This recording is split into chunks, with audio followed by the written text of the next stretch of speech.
فضا الکرم، علم و حکمت کی مہکی فضا الکرم، الکرم الکرم اے خدا Al-Karam. Al-Karam high school, Sher Shah road, داتا نگر، بادامی باغ، لاہور۔ بسم اللہ الرحمن الرحیم۔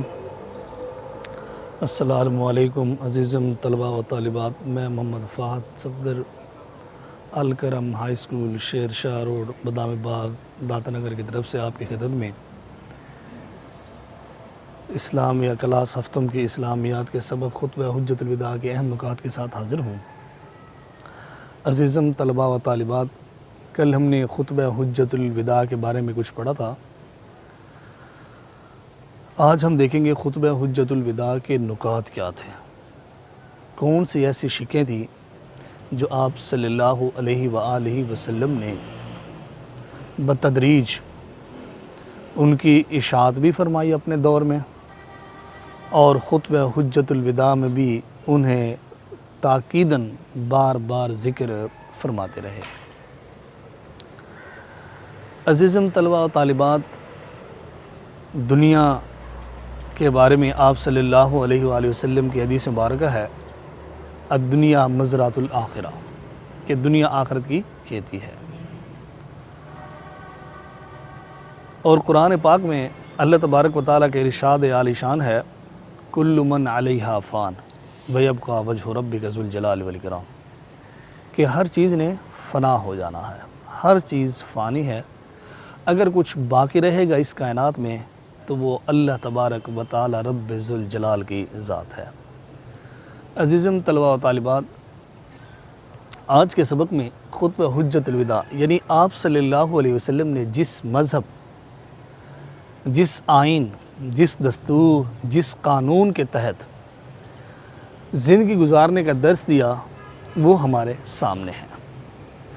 اگر انسان چاہے وہ بلند و بالا بلڈنگوں کے شہروں میں رہتا ہے یا دور کہیں قصبے، نگر، بستی، قریہ یا گلیوں میں رہتا ہے، یا پھر سنگلاخ چٹانوں پر اس نے کہیں اپنا آشیانہ بنایا ہوا ہے، اگر اس آئین اور دستور کے مطابق وہ اپنی زندگی گزارتا ہے تو یہ دنیا بھی اس کے لیے گل گلزار ہے اور آخرت بھی گل گلزار ہے۔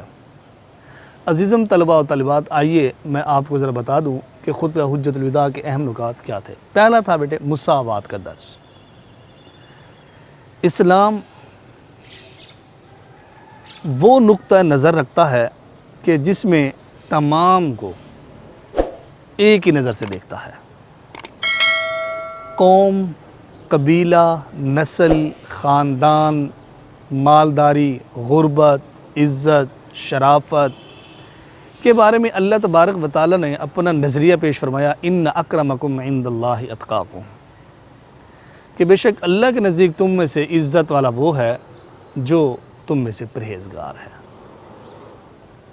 اور قرآن پاک میں اللہ تبارک و تعالیٰ نے واضح طور پہ فرمایا کہ ہم نے جو تمہارے قبیلے، خاندان جو بنائے ہیں، وَقَبَائِلَ لِتَعَارَفُوا، تاکہ اس سے پہچان ہو سکے، بس نسلی امتیاز نہیں ہے، اسلام اس چیز کا داعی نہیں ہے۔ آپ صلی اللہ علیہ وسلم نے خطبہ حجت الوداع میں اس بات پر ٹیگ لگا دیا کہ کوئی چین کا رہنے والا ہے یا امریکہ کا، پاکستان کا رہنے والا ہے یا نیپال کا، اسلام کی نظر میں سب برابر ہیں۔ صدر ہے یا چپراسی ہے کسی ادارے کی، برابر ہے، حقوق برابر ہیں، عزت برابر ہے، احترام برابر ہے، عزت و مال سب کی آبرو کی حفاظت سب کے ذریعے، مساوات، برابری کا درس۔ اسے تو علامہ اقبال رحمۃ اللہ علیہ نے شکوے اور جواب شکوہ میں لکھا ہے، ایک ہی سب میں کھڑے ہو گئے محمود ایاز، نہ کوئی بندہ رہا نہ کوئی بندہ نواز۔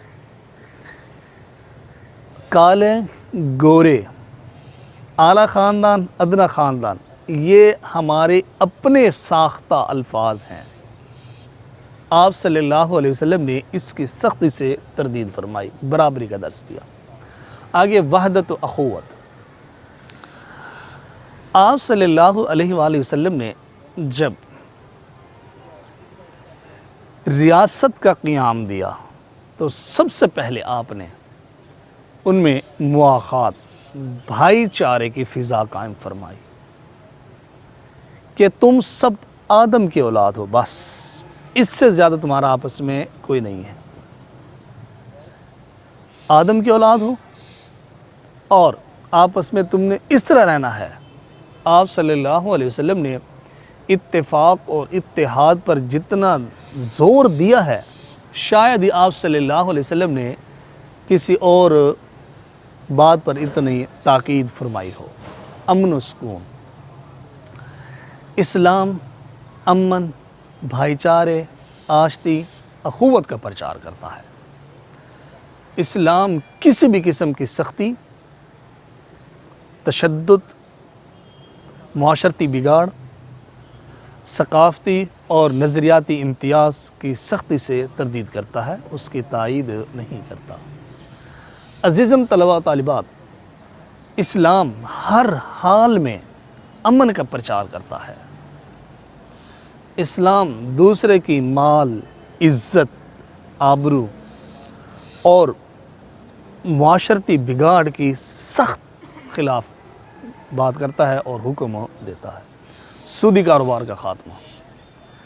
آپ صلی اللہ علیہ وسلم نے واضح طور پہ فرما دیا کہ لین دین کرو، تجارت عبادت ہے، لیکن اس میں تمہارا جو ترکہ ہے وہی تمہارا اصل مال ہے، اس پہ کسی قسم کا کوئی اضافی مال نہ لیا جائے گا. حقوق نسواں. عورت اسلام سے پہلے محفوظ نہیں تھی اور کسی اور مذہب نے بھی اتنا عورت کو تحفظ فراہم نہیں کیا ہے عزیزاً طالبات جتنا کہ اسلام نے کیا ہے. اس لیے عورت کو ہر شکل میں بیٹی ہے تو اسے باعث رحمت قرار دیا، بیوی ہے تو اسے گھر کا محافظ قرار دیا.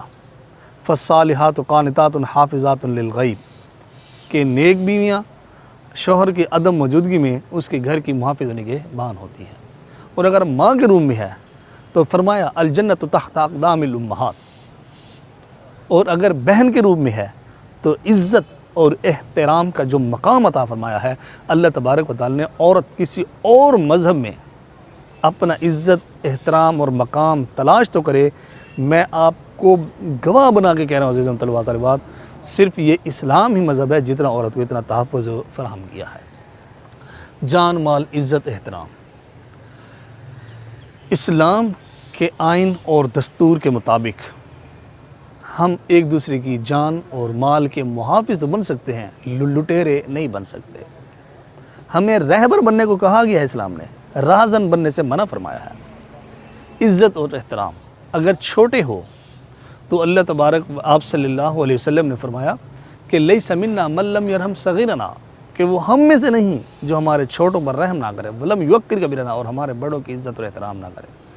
تو عزیزم طلباء طالبات، اب خود فیصلہ فرمائیے کہ جو مذہب ہر عمر کے فرد کو ایک تحفظ، ڈھال فراہم کرتا ہے، کیا اس مذہب کا رہبر، رہنما یا اس کے پیروکار کبھی بھی ایسا سبق نہیں دیں گے جس سے کسی بھی قسم کے معاشرتی یا نظریاتی بگاڑ کی صورت پیدا ہو.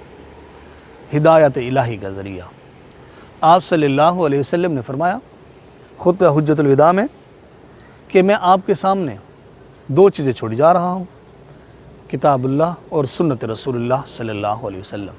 ان سے تم نے ہدایت لینی ہے.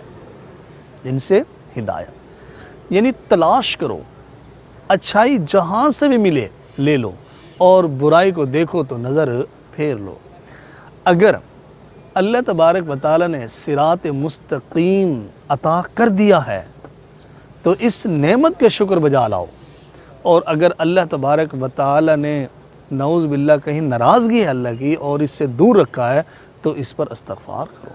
عزیزم طلباء طالبات، قرآن پاک اور سنت رسول اللہ صلی اللہ علیہ وسلم کسی بھی دینی دنیاوی مسئلے کا ایسا حل پیش کرنے سے دریغ نہیں کیا کہ جس سے انسان کسی بھی قسم کی مصیبت تکلیف میں موجود ہو. مریض و مزدور کا تحفظ فرمایا آپ نے فرمایا کہ اگر مریض ہے تو اس کی تیمارداری کرنے جاؤ تو مجھے وہیں پاؤ گے، اور مزدور کہ اس کے پسینہ خشک ہونے سے پہلے اس کی مزدوری اس کو عطا کر دی جائے، دے دی جائے، تاکہ وہ اپنے بال بچوں کے لیے بہترین نان و نفقہ لے کر اپنے گھر پہنچے۔ عزیزم طلبہ و طالبات، یہ آج کا ہمارا سبق تھا۔ اس کے متعلق کسی قسم کا کوئی شبہ ہے تو آپ کمنٹس میں پوچھ سکتے ہیں، انشاءاللہ آپ کو تسلی بخش جواب دیا جائے۔